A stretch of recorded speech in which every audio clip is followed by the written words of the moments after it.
Bonjour à toi le curieux, bonjour à toi qui aime regarder des vidéos de peinture comme si c'était de la SMR. Mais surtout, bonjour à toi l'artiste qui galère sur internet pour trouver des vidéos en français et qui souhaite soit débuter, soit avoir des trucs et astuces sur la technique du pouring. Cette vidéo est faite pour toi. Ça fait 2 ans que je pratique cette technique et après beaucoup d'erreurs, de tâtonnements, de foirage complet, je souhaite te faire part de mon expérience et te donner un maximum d'astuces. Dans cette vidéo, je vais te présenter le matériel dont tu vas avoir besoin, le mélange à faire pour avoir cette fameuse technique du pouring et on va voir aujourd'hui la technique du gobelet pour la réalisation. Et voici le résultat final du tableau qui va être réalisé aujourd'hui.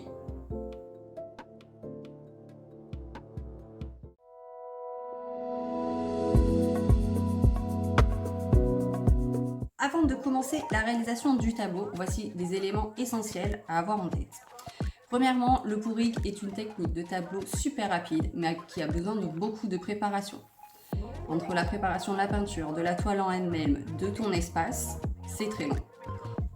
Deuxièmement, il s'agit d'une technique dégueu. Oui, tu as raison. Pardon, une technique cracra. Pas de gros mots, je veux passer sur YouTube, on va faire attention. Donc, comme la peinture va glisser de partout, c'est une technique très cracra, très sale, crapoune. Il va y avoir des chutes de partout, donc il faut bien préparer sa table, prévoir une nappe et surtout à la fin, il va y avoir beaucoup de nettoyage. Troisièmement, c'est une technique qui est complètement aléatoire. On maîtrise très peu de choses, hormis la couleur qu'on va choisir et la technique utilisée pour ce pouring. On ne peut pas maîtriser où vont se former les cellules, quelle peinture va passer au-dessus de l'autre, quelle va être la peinture dominante, donc c'est surprise à chaque tableau. Tu as toutes ces informations en tête? Alors maintenant, c'est parti. Place à la réalisation du tableau.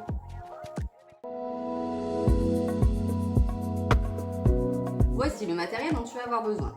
La fameuse nappe posée sur ma table pour éviter de la salir. Une toile. La toile que j'ai choisie aujourd'hui, c'est du 30 par 30. J'ai préalablement positionné des punaises. Pourquoi des punaises? Parce que la toile ne doit pas toucher ton support. Lors du séchage, si la peinture touche le support, quand tu vas le décoller, la peinture va partir. C'est pas envisageable. Donc des punaises positionnées avec un marteau, tout simplement. Il faut aussi un plateau tournant.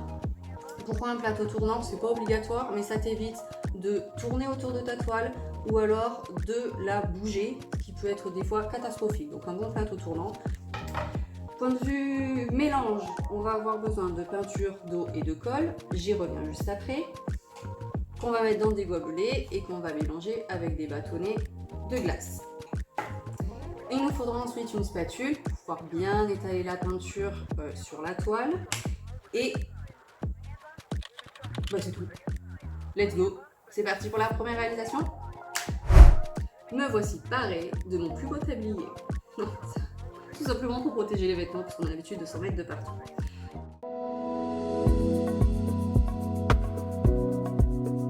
En ce qui concerne le mélange, ce qu'il faut retenir, c'est un tiers. Un tiers de peinture, un tiers d'eau, un tiers de colle. Il m'est arrivé de voir sur internet des personnes qui utilisent une balance pour peser.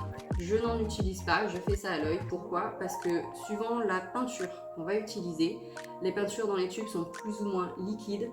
Et donc, le résultat est faussé, ce ne sera pas identique. Donc, je fais ça à vue d'œil. C'est parti. De la colle et de la peinture.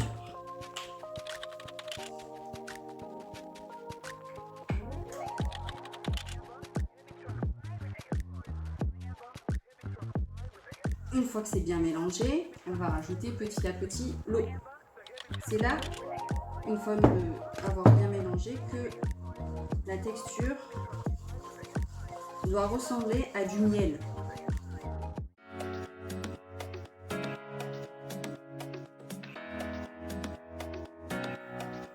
Voilà.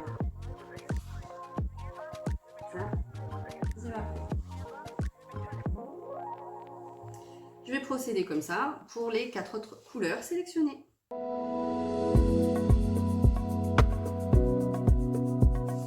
La technique que je vais présenter aujourd'hui, c'est la technique du gobelet. On va mettre à l'intérieur du gobelet, au fur et à mesure, les différentes couleurs. On va ensuite verser le pot sur la toile. On va aider la peinture à se déplacer en bougeant la toile ou en tournant le plateau. Alors, let's go! Avant ça, il faut enduire la toile d'une couleur neutre, soit blanc, soit noir.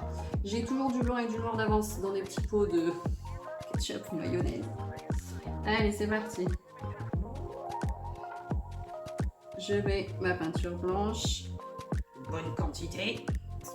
Ah, c'est une peinture où il faut être généreux, hein. Faut pas du tout hésiter. Donc, j'étale. Et là, en étalant, vous vous rendez compte déjà dès maintenant qu'il va y avoir de la peinture qui va couler. C'est fait exprès. C'est pour ça qu'il faut bien penser à protéger sa nappe, sa table avec une nappe. Bien partout. Hop, j'étale.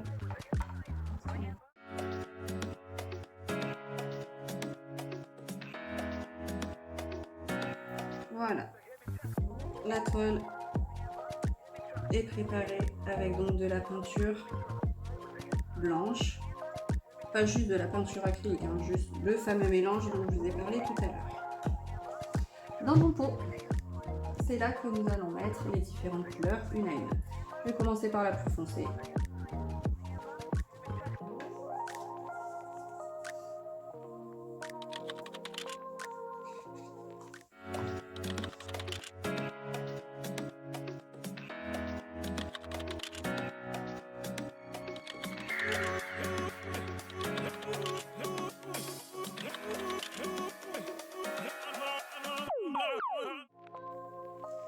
Donc déjà dans le pot, qu'est-ce qu'on voit?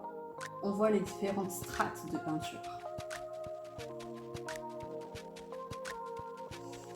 Et c'est ça qui va nous faire les différents effets au fur et à mesure. C'est parti!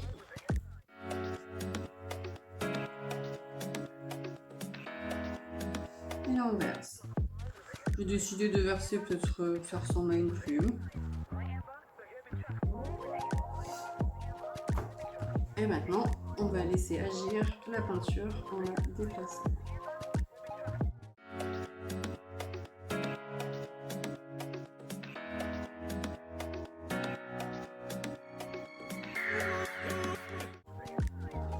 Que je vous disais, le résultat ne me convient pas. Donc, vous avez une autre possibilité. Hop! Soyons fous!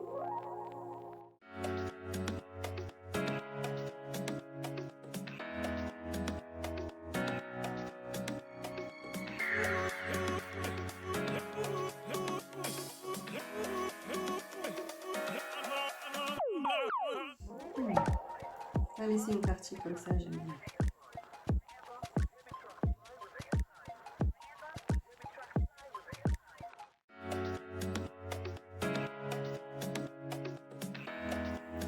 Si on souhaite faire apparaître beaucoup plus de cellules, on a la possibilité du chalut. Déjà, ça fait enlever les bulles, mais surtout, c'est là que ça va apparaître les cellules en chauffant.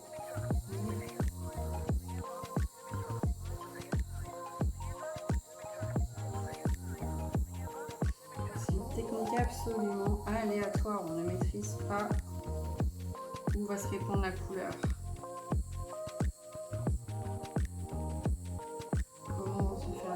À quel moment ça va craquer.